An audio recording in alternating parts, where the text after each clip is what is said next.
Some nights are meant for secrets. October 11th, 1973 was one of them. In the small town of Pascagoula, Mississippi, the world as we know it didn't just bend, it broke. We've all seen the movies. We've all heard the stories of lights in the sky. But what happened to Charles Hickson and Calvin Parker wasn't a story. It was a physical assault on reality.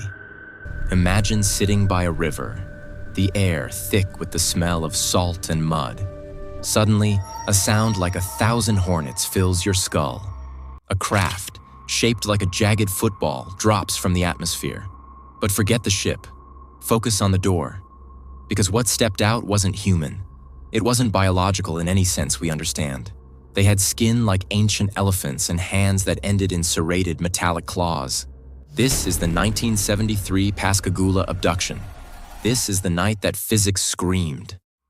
And today, we go into the dark heart of the encounter that terrified the FBI and left the world's best lie detectors in pieces. To understand the horror, you have to understand the men. Charles Hickson was 42, a family man, a veteran. Calvin Parker was only 18, a kid just starting his life. These weren't ufologists. They weren't looking for fame. They were tired men looking for fish at an abandoned shipyard. They represented the backbone of America, honest, grounded, and skeptical. When that blue light hit the water, their first instinct wasn't aliens. It was trouble. They thought the authorities were coming to kick them off the property. But the light didn't move like a helicopter. It didn't hum like a drone. It pulsed with a frequency that made their teeth ache. It was a predatory light. And as the ship hovered just 2 feet off the ground, the silence that followed was heavier than the Mississippi heat. 3 creatures emerged.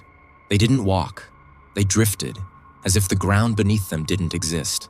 Their appearance defied every biological law. They stood about 5 feet tall, no necks. Their heads fused to their shoulders. They had no eyes, only thin slits where a nose should be. And then, the ears, sharp conical points sticking out like antennas. But the claws, that's what haunts everyone who hears this story. Crab-like, pincers. As they drifted toward the men, Calvin's brain simply shut down. He fainted from sheer psychological trauma. Charles stayed awake. He watched as those cold, wrinkled claws reached out and gripped his arms. The moment they touched him, his nervous system was hijacked. He felt a surge of numbness spread through his veins. He wasn't just being kidnapped, he was being deactivated. Inside the craft, there were no buttons, no wires, no flickering lights. It was a void of blinding, sterile white. Charles described being levitated in the center of a room. He felt no gravity. He felt no weight, suspended in a vacuum of silence. And then, the eye appeared. A large, mechanical, circular object, about the size of a shield, began to float around him. It didn't touch him, but it felt him. It was a scan, an invasive, deep tissue investigation of his very soul. The creatures didn't speak. There was no, "Take me to your leader." There was only cold, clinical efficiency. For 20 minutes, Charles Hickson was a specimen in a cosmic laboratory, witnessing a technology thousands of years ahead of anything on Earth. When the craft dropped them back off, they didn't go to the news. They went to the sheriff. Sheriff Glenn Ryder was a man of logic. He thought they were high, or crazy, or both. He put them in a room, hid a tape recorder, and left, expecting them to start laughing about the big prank. What he recorded instead is widely considered the holy grail of UFO evidence. Alone in that room, the men were broken. You can hear Calvin sobbing, his voice cracking as he prays to God.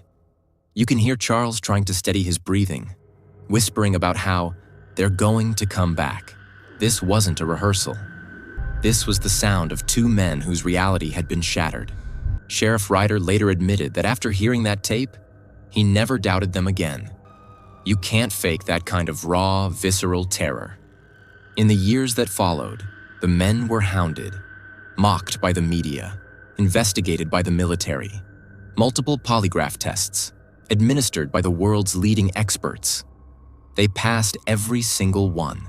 Forensic psychologists analyzed their speech patterns, their body language, their trauma responses. Conclusion: they weren't lying. Calvin Parker spent most of his life in hiding, trying to forget the sensation of those metallic claws on his skin. But the trauma of a 0.1 second encounter doesn't go away. It stays in the marrow of your bones. Before his death, Charles Hickson said they had left something inside him. A mark, a connection that could never be severed. Was it an abduction? Or were they tagged, like animals in the wild? We like to think the walls of our homes and the laws of our science protect us. But the Pascagoula incident proves there are doors in this world that we didn't build. Doors that open from the other side. And sometimes, what walks through those doors isn't looking for friendship. Was it an alien scouting mission? A glitch in the Matrix? Or something even darker, hiding in the murky waters of the Mississippi? Tell me your theory in the comments. And if you've ever felt like you were being watched from the shadows of the woods, maybe don't look back. Subscribe for more deep dives into the abyss. Because the truth isn't just out there. It's closer than you think. And it has claws.